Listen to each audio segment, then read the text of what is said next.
Salut à tous, aujourd'hui on va parler un peu de Blade UI Kit et de son intégration dans votre application Laravel. Donc Dries Vince, qui est le créateur de Blade UI Kit, l'a mis à disposition gratuitement pour tout le monde actuellement. Et on peut voir qu'il y a déjà 26 composants de disponibles, que les downloads augmentent tous les jours et c'est plutôt cool. Aujourd'hui, dans cette petite vidéo, je vais vous expliquer comment bien intégrer le composant Mapbox. Car actuellement, dans la documentation, il manque certaines petites choses. Bon, on ne peut pas en tenir rigueur à Dries parce que je pense qu'il a pas mal de travail. Et c'est aussi le but d'une communauté open source d'aider à contribuer à améliorer les choses.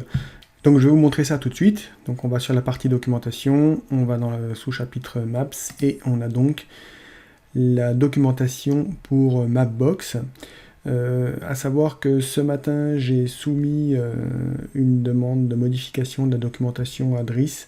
On verra si ça sera pris en compte pour justement aider à mieux prendre en main ce composant. C'est suite à une discussion que j'ai eue sur le Discord de Blade UI Kit. On a échangé avec un autre collègue qui m'a donné quelques indications et j'ai pu finalement arriver à ce que je voulais faire. Et donc je souhaitais en faire retour à la communauté évidemment. Donc là maintenant ce qui nous intéresse nous c'est de voir comment on met en place Mapbox, un composant Mapbox dans une application fraîchement installée. Bon alors pour cette vidéo je suis parti d'une installation Laravel 8 propre à l'aide de Jetstream. Donc ça donne un Laravel New. Là, le nom de l'application, c'est FYD, un moins jet, un moins stack égale Livewire, et moins Teams, parce que j'avais l'intention d'utiliser les fonctionnalités de Teams, ça ne nous servira pas dans cette vidéo, mais voilà comment j'ai installé, je vous mettrai ça dans la description. Donc une fois qu'on est installé et qu'on s'est enregistré via la partie Register, on arrive sur le dashboard, ici. Et donc nous ce qu'on veut faire, enfin en tout cas moi ce que je veux vous présenter dans cette vidéo, c'est comment intégrer une carte ici, quelque part ici, tout simplement. Donc on est parti. Alors juste avant de commencer, je vous montre quand même que dans ce fichier, donc on est dans ressources, layout, app.blade.php, il est important, comme vous pourrez le voir dans la documentation de Blade UI Kit, d'intégrer les balises qui vous permettent d'ajouter les styles de Blade UI Kit et les scripts associés. Voilà. Ça c'est un préalable à faire avant de se lancer dans l'ajout de notre map. Donc si on retourne sur la documentation de Mapbox, on voit qu'on nous explique que l'installation marche directement à la sortie de l'installation du composant et que si on veut le travailler en production, il faut installer des composants supplémentaires. Bon. Nous, on est en développement, on nous parle de l'usage basique, en fait, comment intégrer la balise qui va produire le div ID map dans notre code HTML. On nous explique comment mettre en place des cartes multiples, comment mettre en place des marqueurs, comment passer des options, comment régler des choses par défaut pour éviter d'avoir à passer des options dans vos templates. Et c'est tout. On ne vous explique pas, en tout cas Dries ne nous explique pas pour le moment, s'il intègre les propositions de documentation qui ont été soumises ce matin, ça changera peut-être, mais il ne nous explique pas notamment comment intégrer le token que va fournir Mapbox pour pouvoir charger des cartes sur des applications web, en l'occurrence ici. Donc effectivement, je ne l'ai peut-être pas précisé, mais avant de pouvoir utiliser Mapbox, vous devrez créer un compte. C'est entièrement gratuit, vous avez droit à 50 000 freeloads, ce qu'ils appellent freeloads, chargement de cartes, avant que ça devienne payant, donc il y a de quoi tranquillement développer. Et une fois que vous avez créé votre compte, on vous donne un token donc qui sera à utiliser pour pouvoir accéder à l'API, pour être reconnu. Et vous pouvez aussi créer de nouveaux tokens à partir de ce bouton. Donc, petite démo par l'absurde. Si aujourd'hui, on vient dans la vue dashboard, on se place ici, au-dessus du XJet Welcome, qui reprend donc l'affichage de cette partie ici. Si vous intégrez basiquement, par exemple, ceci, dans votre code, vous enregistrez, on recharge la page, et il ne se passe rien. Par contre, si on ouvre notre console développeur, avec la touche F12, eh bien on voit que on a des erreurs et qu'on nous dit qu'un token est nécessaire pour accéder à l'API et pour utiliser donc Mapbox. Ce qui est logique.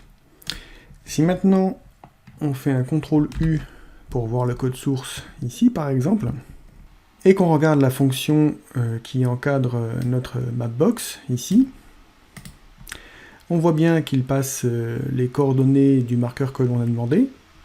Par contre, le access token ici, il est vide. C'est ce qui explique la raison de l'erreur que l'on voit dans la console. Donc à présent, on va voir comment on va corriger ce problème et comment faire fonctionner notre Mapbox. Donc cela va consister à la mise en place de 3 étapes. Première étape, configurer le fichier env pour qu'il prenne en compte votre token. Étape 2, configurer le fichier service pour qu'il prenne en compte le Mapbox. Et la dernière étape, bien évidemment, c'est mettre un peu d'ordre dans le template Blade pour qu'il affiche correctement la carte que l'on souhaite afficher. Donc on voit ça tout de suite. Donc la première chose, comme je l'ai dit, c'est d'ajouter une clé dans le fichier env, donc il va s'appeler Mapbox public token.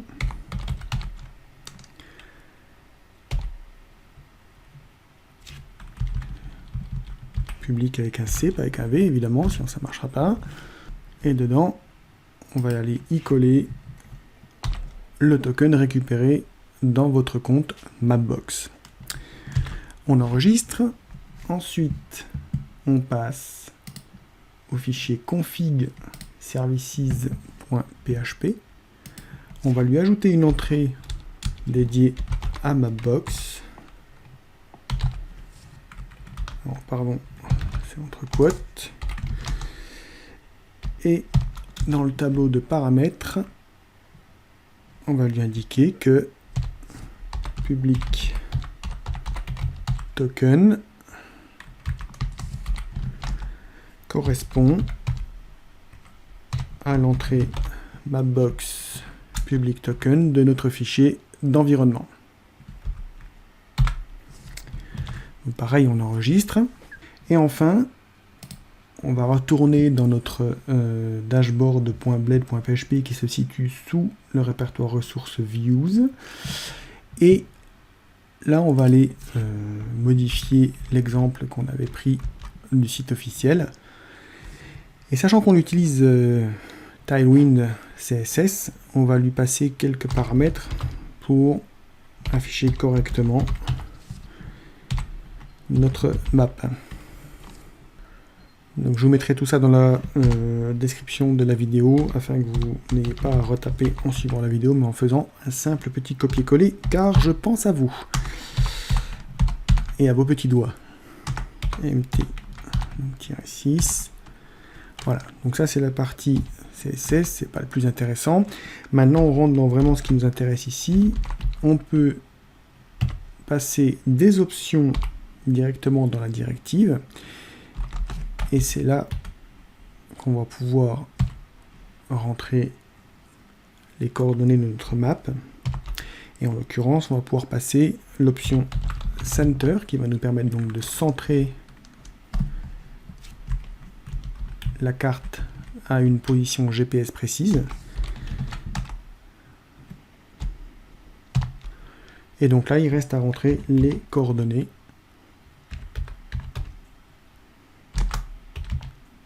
de notre point où l'on se situe. Donc moi je me situe à Grasse, donc je rentre les coordonnées de Grasse tout simplement. Alors petite chose à savoir, en premier en fait, pour ceux qui connaissent un peu, vous le remarquez sans doute à l'écran, la première chose qu'on rentre en fait c'est la longitude, le 6.9167, et la latitude est entrée en deuxième. C'est pas toujours le cas dans tous les comment ça s'appelle, les systèmes où on rentre des coordonnées GPS. Donc soyez attentifs à ça, sinon ça va vous placer ailleurs sur le globe. Voilà, en deuxième paramètre, ce qu'on peut faire, c'est passer un paramètre de zoom, parce que sinon, par défaut, ça sera très étendu et on verra pas grand-chose. Voilà. Voilà, comme première étape, ça me semble plutôt pas mal, hormis que j'ai dû oublier de fermer ceci. Et donc là, on peut essayer à présent. Donc si je recharge notre page, alors on voit qu'on a un bloc qui s'est préparé ici et on a toujours l'erreur. Alors ça, c'est une petite astuce aussi que je vais vous donner. Parce que sinon vous risquez de vous arracher des cheveux. J'ai déjà fait un article sur comment effacer le cache de Laravel quand on fait du développement. Tout simplement pourquoi ? Tout simplement parce que nous avons modifié les fichiers de configuration et que la configuration est mise en cache par défaut dans Laravel. Donc là, tout simplement, ce qu'il va falloir faire, c'est ouvrir un terminal. Voilà. Et là, qu'est-ce qu'on va lui dire ? On va lui dire php artisan config cache. Alors, cette commande, elle fait deux opérations à la fois. Elle vide le cache de la configuration et elle replace la configuration en cache immédiatement. Ça vous évite de faire un php artisan config clear et ensuite un php artisan config cache. En une commande, vous faites les deux. Voilà, donc si on retourne maintenant dans notre navigateur, on voit qu'on n'a plus d'erreur. Et on voit également que la carte se charge avec normalement Grasse qui est à peu près au centre. Donc ça, c'est déjà pas mal, c'est déjà fonctionnel. Maintenant, on peut aller un petit cran plus loin, histoire de continuer un peu le fun. On peut lui passer une deuxième, comment dire, à notre composant Backbox, on peut lui passer un deuxième jeu d'instructions qui va être Markers, qui lui, pour le coup, est documenté dans la doc de Driss.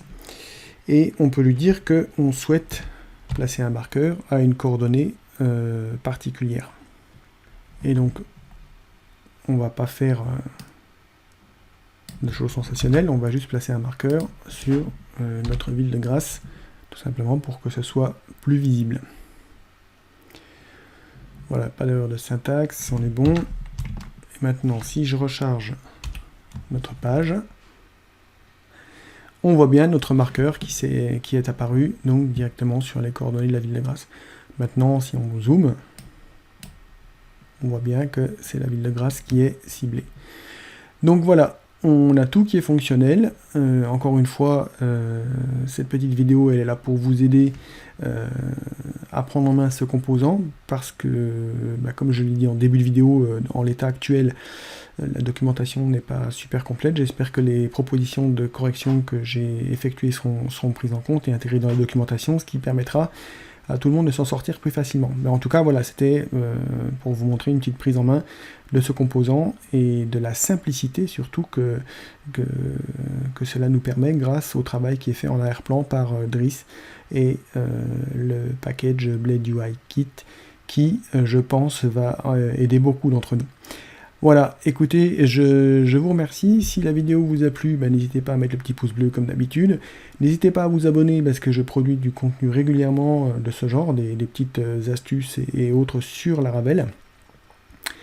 Et enfin, si vous souhaitez vous former et découvrir des sujets sur Laravel, n'hésitez pas à aller voir mon site happytodev.itanea.fr où vous pourrez trouver des formations gratuites et également des formations payantes, bien évidemment.